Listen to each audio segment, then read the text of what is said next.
para rin sa bukas tinda dun sa kabilang kalsada. Yakyat nila. Siguradong dun na sila sa taas mag-aalunan. At hindi na rin sila mahirapan kasi may hagdan na. Nagawa na yung hagdan na semento. Mas maganda ng akbangan kasi yung liga dito sa gilid. Kasi wala siyang poste. Sana kung hindi pa kasi ito pwedeng kalasin, pwede na sana ito. Marupok na yung iba kasi tapos kagad yung paglatag nila sa linggo. Dahil kung magkagayon ay pwede na silang buhos. Memory card. Ay, yung SIM card pala.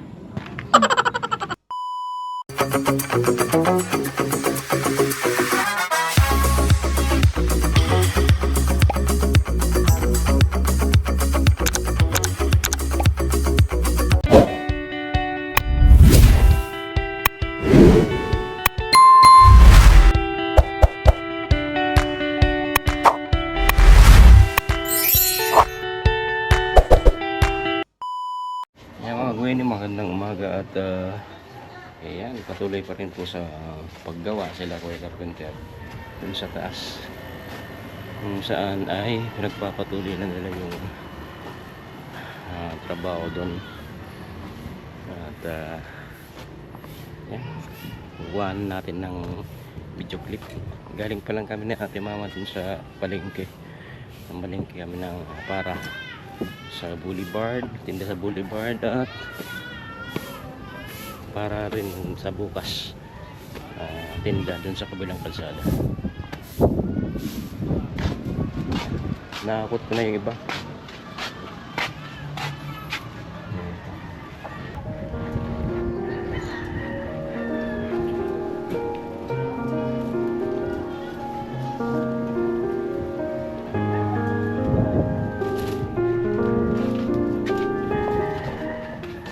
Naglilinis. Mga natira pa kasing basura kagad. Madaling araw na matapos. Gusto rin din namin na alis.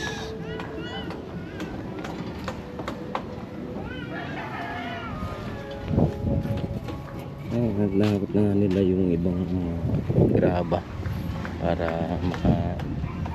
makaluwag-luwag dito sa maluwag tong space na pinagpepestuhan ng mga customer. At saka para madali na rin yung trabaho.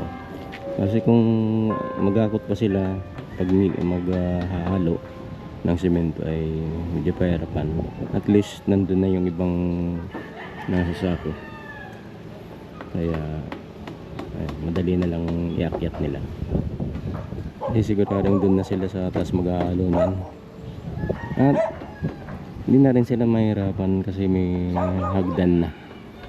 Nagawa na yung hagdan na semento.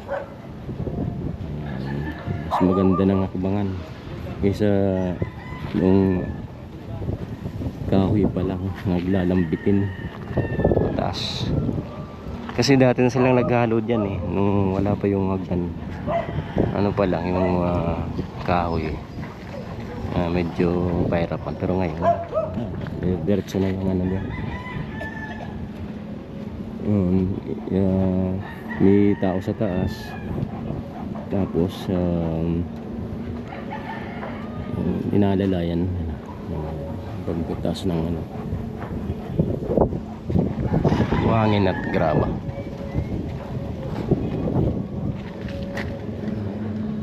May overlap dito sa pinasadya kong gawan ng overlap dito sa likod, konti lang.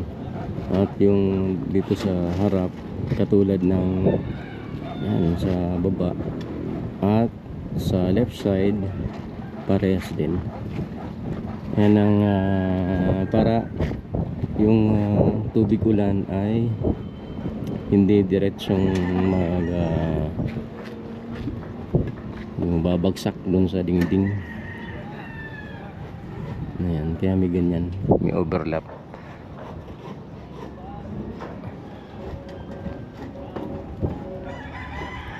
May ano naman yan, linalagay silang yung tawag doon half round na yung stick na mahaba.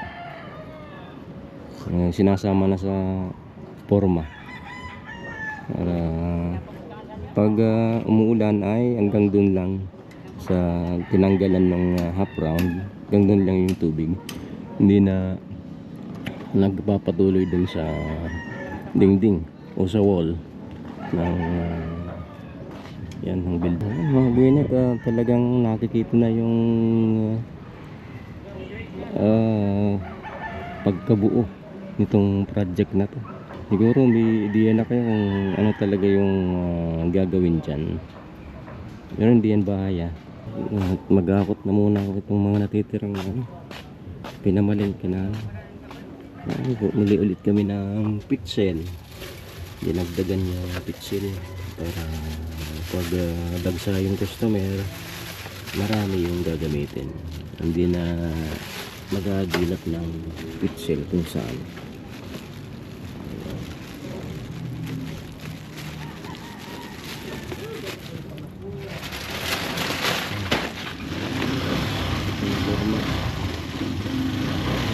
Palitan na yung floor mat dun sa sa hila kasi sira na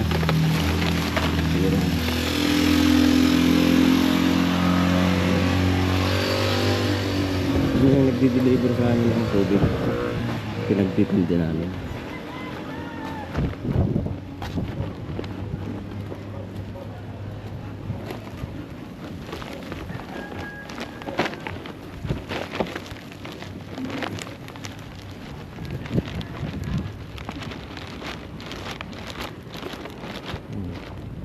Yung sinasabi ko yung half round, may ganyan sa ilalim para yung tubig ay hindi dumidiretso dito sa wall. Yan, hanggang dyan lang tulo ng tubig, kaya may ganyan. Ganun dun sa taas, lalagyan nila kasi pag walang ganyan, yung tubig ay dumidiretso sa sa dingding.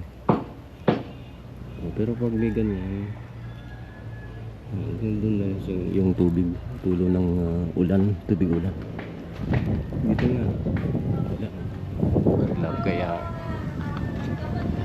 hanggang lang nga nila yung carpenter at lang tingin yung mga kahoy dito sa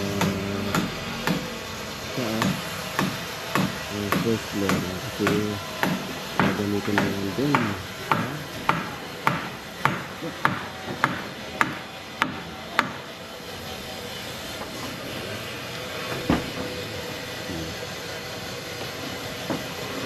Bili na matapos yun. Naglalagay ng biga. At kasalukuyan na rin linalagyan na nilang latag para sa slab. Latag yung kahoy.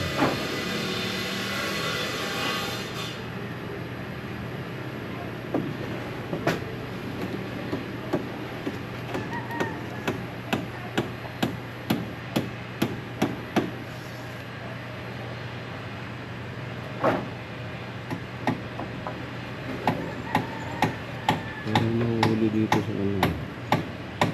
nahuli yung malaking square pati na poste kasi dito sa hulihan ay napatong nila yung biga,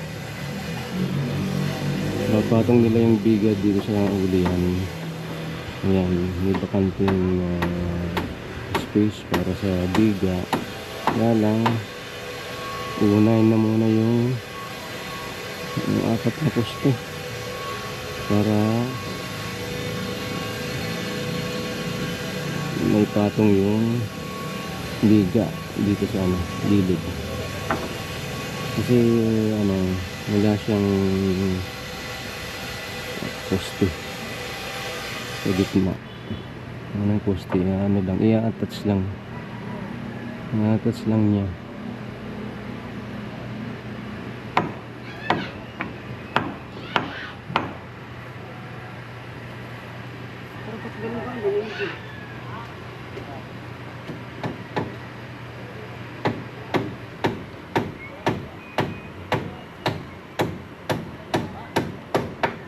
At yung asintado na lang magpapatibay dyan sa biga na gagawin dyan sa ano, sa may bakante. Yun ang obserbasyon ko. Kaya yun naman ang inuuna nila, yung may apat na poste. Yan.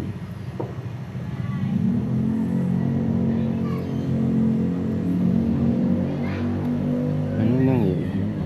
Huwebes, Biyernes, mag-aanilyo pa sila dyan sa taas. Tapos nang maglatag ng kahoy ay yung plywood. Tapos pagkatapos ng plywood ay bakal. Aanilyo na nila yung bakal.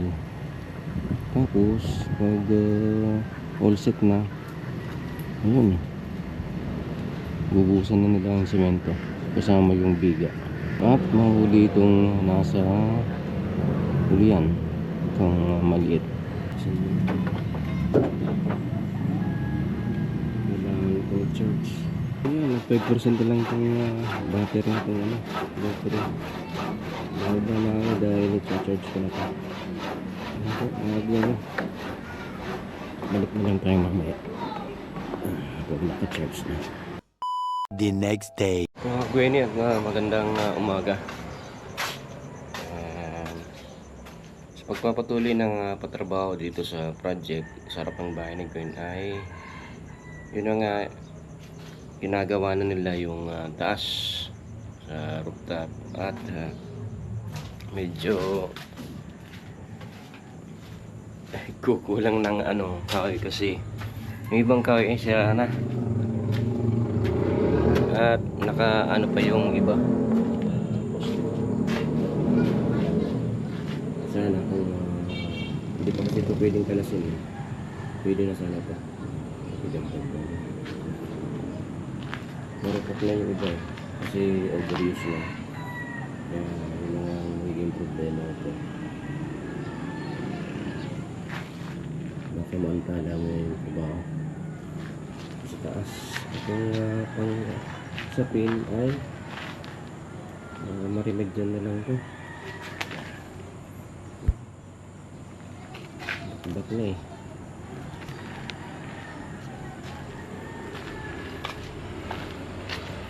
Tingnan natin dun sa taas.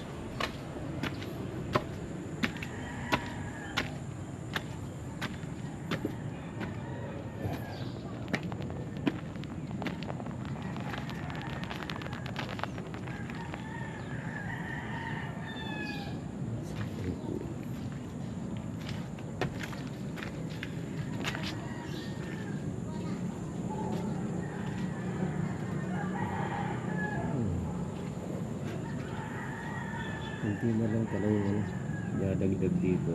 Baka pwede na itong mga bate. Medyan na lang.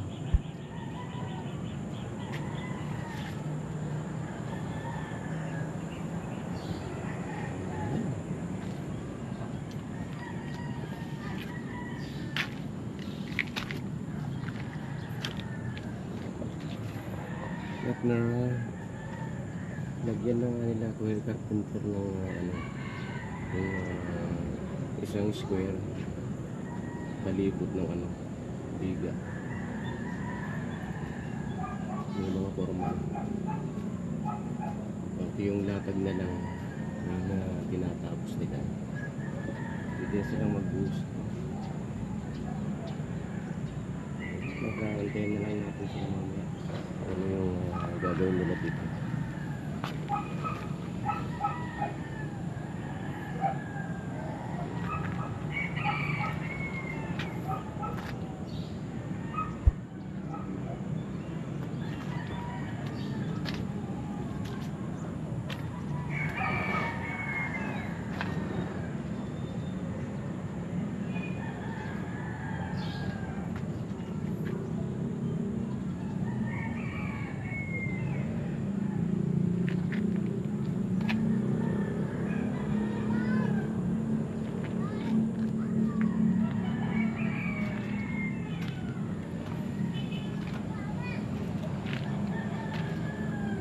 Bababa na muna tayo mga kagwen at tatapusin ko lang yung trabaho ko dun sa kapag.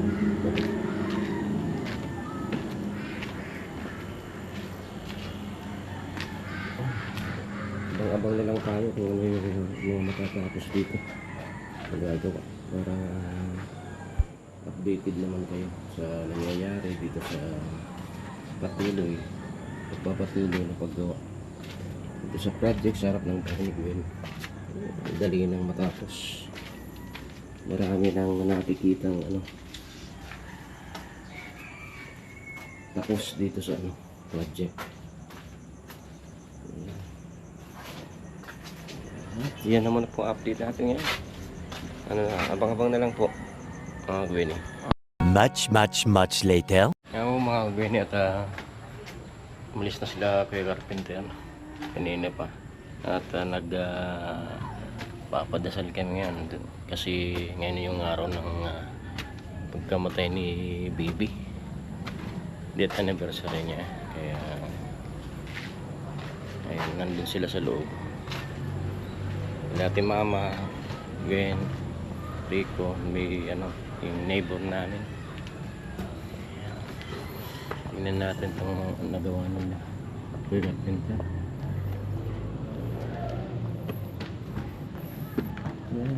May nailatag na nga pala silang ilang plywood. Bibili pa ng ilang piraso, 3 piraso kasi kulang talaga yung mga sira na yung ibang plywood.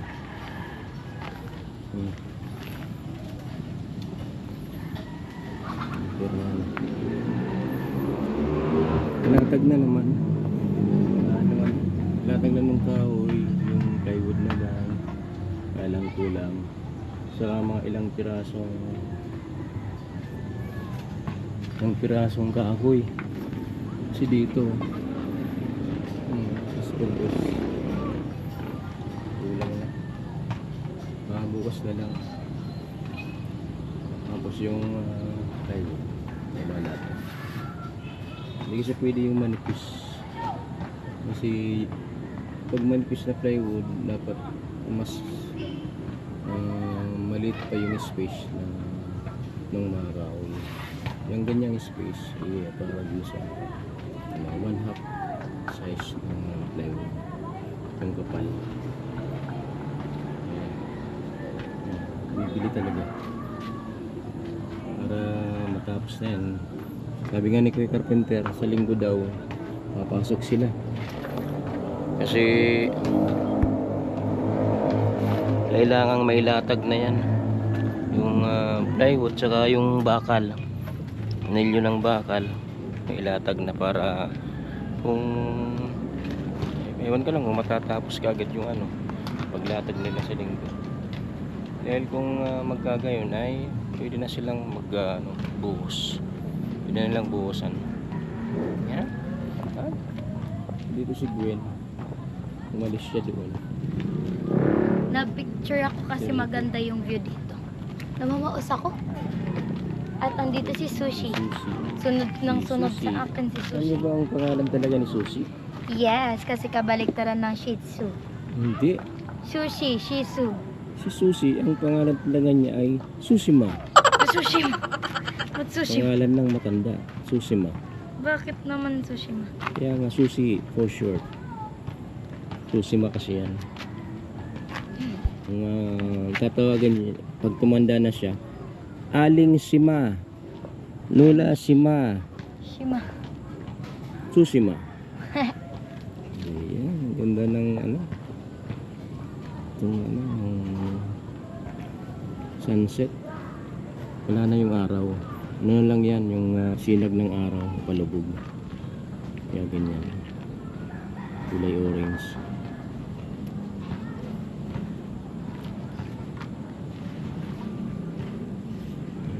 Maya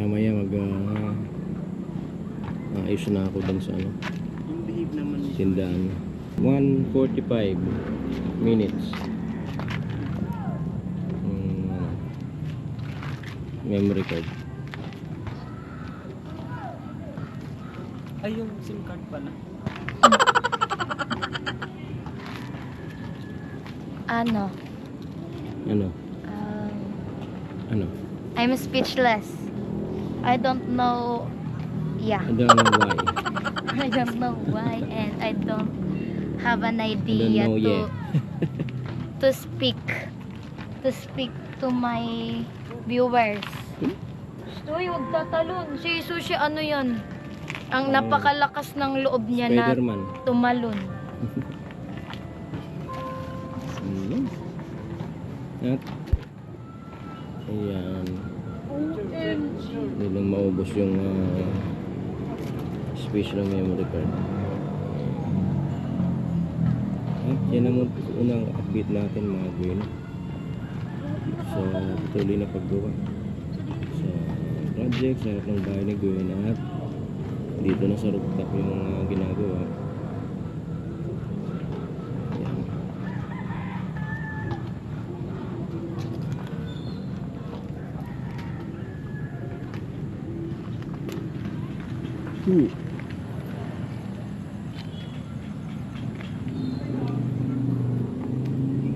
A few moments later. Katatapos lang magpadasal nung dasal. May konting handa.